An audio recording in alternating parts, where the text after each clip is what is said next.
Saudara, Badan Nasional Penanggulangan Bencana mulai menyusun rencana pembangunan hunian sementara korban banjir dan longsor di Sumatera. BNPB berencana membangun hunian sementara tipe 36 seluas 8 kali 5 meter.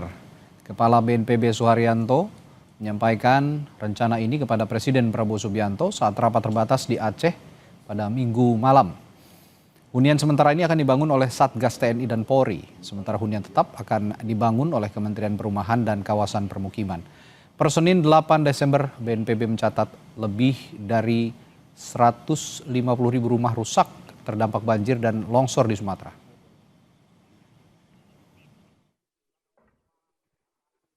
Untuk daerah-daerah yang relatif sudah pulih seperti di Sumatera Barat, sebagian di Sumatera Utara, ini kami akan masuk tahap rehabilitasi rekonstruksi, Bapak. Jadi tidak sama-sama nih Bapak Presiden. Jadi daerah yang sudah lebih baik dia bisa duluan.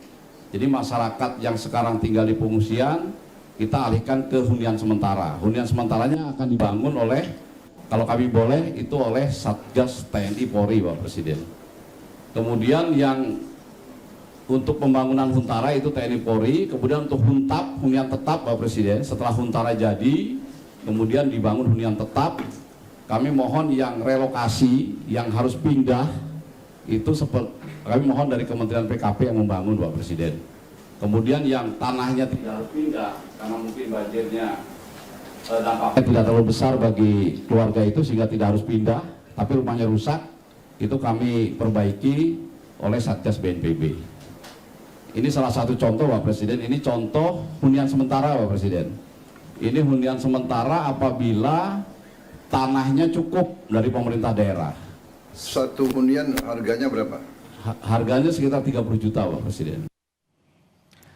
Kita bahas lebih dalam terkait penanganan banjir dan longsor di Sumatera, salah satunya di wilayah Kabupaten Aceh Tamiang.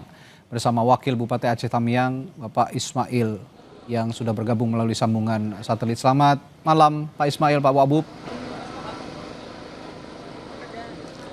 Selamat malam. Baik Pak Wabub. Selamat malam. Ya baik. Pak Wabub, saya pertama-tama ingin memperbaharui dulu kondisi paling akhir di sana yang masih paling perlu mendapatkan perhatian dari warga Aceh Tamiang. Apa Pak Wabub? Yang paling perlu mendapatkan perhatian, terutama listrik Pak, jalur listrik. Karena sampai sekarang listrik baru hidup cuma di rumah sakit umum dan hanya beberapa rumah gitu Pak. Jadi kalau seandainya memungkinkan, kita sangat mengharapkan kepada pihak PLN untuk segera mengaktifkan listrik. Oke, listrik yang paling utama dibutuhkan, terutama ketika malam datang ya Pak ya, banyak sekali warga yang menggantungkan listrik yang paling utama dibutuhkan. Iya, nah berarti ini yang kemarin kedua, air baik, bersih. silakan. Air bersih, baik. Kemudian? Air bersih.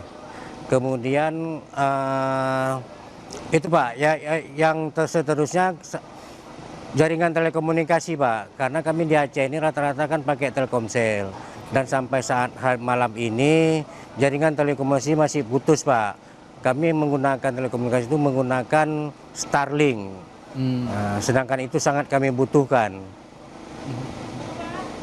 Baik, kalau begitu saya catat listrik, air bersih, dan jaringan telekomunikasi yang saat ini belum juga memadai di jaringan telekomunikasi. Baik, nah berarti kalau kemarin pemerintah pada saat rapat pemerintah pusat melalui rapat yang dipimpin oleh Presiden Prabowo Subianto, bahwa Kepala BNPB mengatakan bahwa listrik, Menteri SDM mengatakan bahwa akan tersambung 100%, itu belum terwujud hingga malam hari ini ya Pak ya?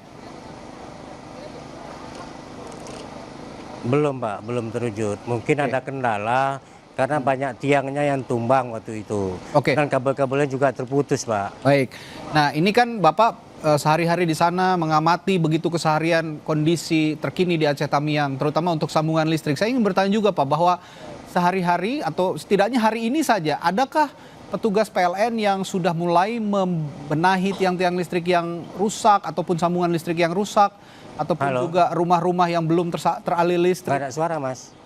Ya, Pak Ismail, dengar suara saya Pak?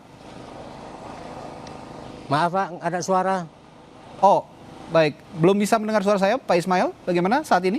Nggak ada suara. Oke, kami akan coba perbaiki komunikasi dulu dengan Wakil Bupati Aceh Tamiang Ismail yang saat ini sedang berbincang dengan kami dan mengutarakan kondisi terkini warga Aceh Tamiang. Pak Wakil Bupati tadi mengatakan ada 3 yang paling harus mendapatkan perhatian dari pemerintah pusat terutama dan juga otoritas yang berwenang, yakni soal sambungan atau aliran listrik di sana yang belum sama sekali tersambung 100%. Tadi Pak Wakil Bupati hanya mengatakan hanya ada aliran listrik di rumah sakit, di puskesmas, lalu juga di beberapa rumah yang dijadikan posko pengungsian begitu, dan juga ada beberapa bangunan yang ada aliran listrik. Sepertinya kalau tadi saya menyimak sedikit soal aliran listrik ini dinyalakan di tempat-tempat tempat pemerintah daerah begitu, dan juga tadi ada diperlukan air bersih yang sampai saat ini juga pasokannya masih sangat terbatas.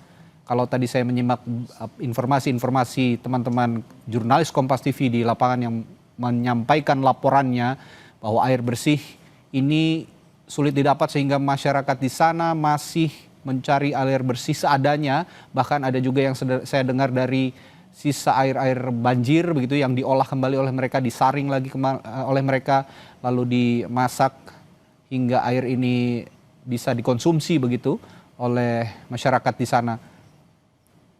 Dan juga jaringan komunikasi yang masih terputus karena saat ini jaringan komunikasi hanya tersambung melalui sambungan internet yang disediakan melalui Starlink begitu ya, bahwa jaringan provider telekomunikasi di sana banyak juga saya dengar tower-tower komunikasi yang hancur, yang roboh diterjang banjir bandang, belum mendapatkan perhatian lebih lanjut ataupun ada tower darurat begitu yang dibangun oleh otoritas yang berwenang untuk memberikan jaringan komunikasi yang baik di Aceh Tamiang.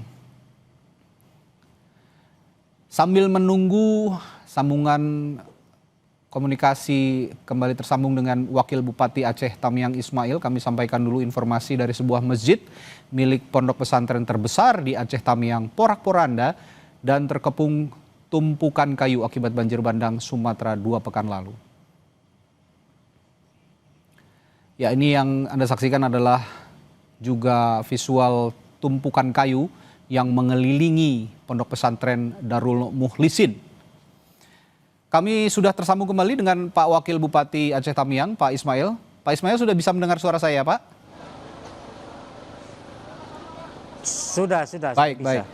Ya, Pak Ismail, tadi saya sempat bertanya, kalau memang begitu Pak Ismail yang sehari-hari di sana, Pak Wabub, sudah juga melihatkah ada petugas PLN misalnya yang berwenang untuk memperbaiki jaringan listrik di sana, sudah bertugas, sudah mengupayakan tersambungnya kembali aliran listrik mulai hari ini atau bagaimana? Atau belum ada sama sekali?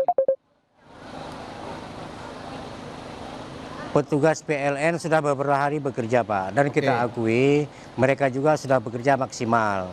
Tetapi kondisi itu memang hancur, Pak, PLN-nya. Seperti saya katakan tadi, banyak tiang-tiang PLN itu tumbang, kemudian kabel-kabelnya itu porak-poranda, Pak. Memang kita akui mereka sudah bekerja maksimal, tetapi hasilnya sampai saat ini belum memuaskan, Pak. Walaupun mereka bekerja sudah cukup maksimal, Pak. Kembali saya katakan tadi, itu kondisi PLN, jaringan PLN itu memang rusak parah, Bapak. Oke, artinya dengan kondisi seperti itu, Pak Wabub sendiri dapat memaklumi ya kondisi sekarang yang hingga saat ini belum tersambung aliran listrik di Aceh Tamiang. Baik, Pak Wabub, saya juga ingin menanyakan kondisi terkini masyarakat Aceh Tamiang pasca banjir bandang dan longsor di sana. Apakah ada wilayah yang masih terisolasi atau mengalami kesulitan akses di sana, Pak? Alhamdulillah sudah terjangkau semua, Pak. Berkat bantuan seluruh pihak, semua sudah dapat kita hubungi, dan begitu juga sembako setiap desa sudah tersalurkan, Bapak. Alhamdulillah, baik. Kami juga mendengarnya ikut bergembira begitu ya ketika bantuan sudah mulai berangsur datang dan kondisinya juga bisa memenuhi kebutuhan sehari-hari masyarakat Aceh Tamiang. Tapi yang ingin saya tanyakan juga dampak utama bencana ini terhadap infrastruktur lokal. Tadi kalau Pak Wabub mengatakan jaringan listrik PLN-nya rusak parah, lalu juga tower telekomunikasi juga hancur begitu. Infrastruktur lokal lainnya seperti jalan, sekolah, fasilitas kesehatan dan lain-lain di Aceh Tamiang sudah berangsur juga dipulihkan atau bagaimana Pak Wabub? Fasilitas kesehatan, rumah sakit sudah mulai dibersihkan. Oke. Dan alhamdulillah ini hari dapat beroperasi walaupun tidak sesempurna mungkin Bapak. Intinya untuk tanggap darurat pertama sudah bisa digunakan. Oke. Dan juga kita berterima kasih kepada semua pihak yang telah membantu untuk melayani kesehatan Pak. Oke. Ada satu klinik yang sudah yang kita gunakan. Halo. Ya, silakan lanjutkan Pak Ismail. Halo. Iya. Iya. Masalah kesehatan sudah mulai teratasi dengan cara kita menggunakan posko-posko pengobatan, Pak. Kita ada beberapa titik posko pengobatan gratis yang kita buat. Walaupun rumah sakit belum bisa kita gunakan maksimal mungkin, tetapi alhamdulillah masyarakat yang berobat sudah mulai bisa kita tangani, Pak. Baik. Baik, Pak Wabub, dalam 2 hari terakhir ini tim liputan Kompas TV yang berada di Aceh Tamiang setidaknya ini juga menemui masyarakat yang berkeluh kesah begitu. Masyarakat Aceh Tamiang yang berkeluh kesah. Bagaimana nasib mereka setelah bencana ini selesai dampak pasca bencana ini selesai ditanggulangi begitu. Bagaimana juga memastikan mereka bisa mendapatkan penghidupan kembali yang layak. Banyak mereka yang kehilangan pekerjaan, mulai nelayan, lalu juga petani dan lain-lain. Saat ini rencana jangka pendek untuk pemulihan ekonomi masyarakat dari pemerintah Aceh Tamiang bagaimana Pak Wabub?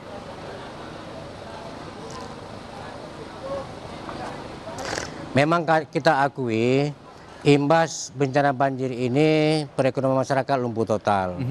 Jadi kami sebagai kepala pemerintahan di Aceh Tamiang, kami tetap berupaya semaksimal mungkin Bapak untuk memulihkan perekonomian masyarakat kami. Tahap pertama ini kita berupaya yang penting masyarakat jangan lapar dulu Bapak. Ya. Kemudian selanjutnya sekarang lagi kita upayakan masyarakat bisa berobat, yang sakit bisa berobat. Dan untuk jangka pendeknya sesuai dengan program pemerintah kita akan membuat tenda-tenda pengungsian dan juga nanti kita akan membuat rumah-rumah untuk sementara Pak untuk penempatan masyarakat kita yang rumahnya sudah di bawah air. Oke, itu dan kita juga berupaya untuk menghidupkan kembali perekonomian masyarakat dengan cara memperbaiki pelan-pelan infrastruktur yang telah rusak, Bapak. Oke, ya itu jadi fokus utama jangka pendek ya. Halo. Saat ini, ya bahwa rumah-rumah mereka yang rusak nanti akan digantikan hunian sementara dan juga infrastruktur yang rusak seperti jembatan, sekolah, rumah sakit ini juga berangsur akan dipulihkan. Tapi khusus untuk hunian sementara yang sudah disinggung oleh Kepala BNPB kemarin yang nilainya sekitar 30 juta per unit katanya. Ini kan hunian sementara yang akan diberikan di setiap daerah yang terdampak, terutama yang paling parah. Di Aceh Tamiang sendiri sudah ada lahan yang tersedia, yang sudah disiapkan pemerintah setempat di sana untuk membangun hunian sementara, Pak Wabub?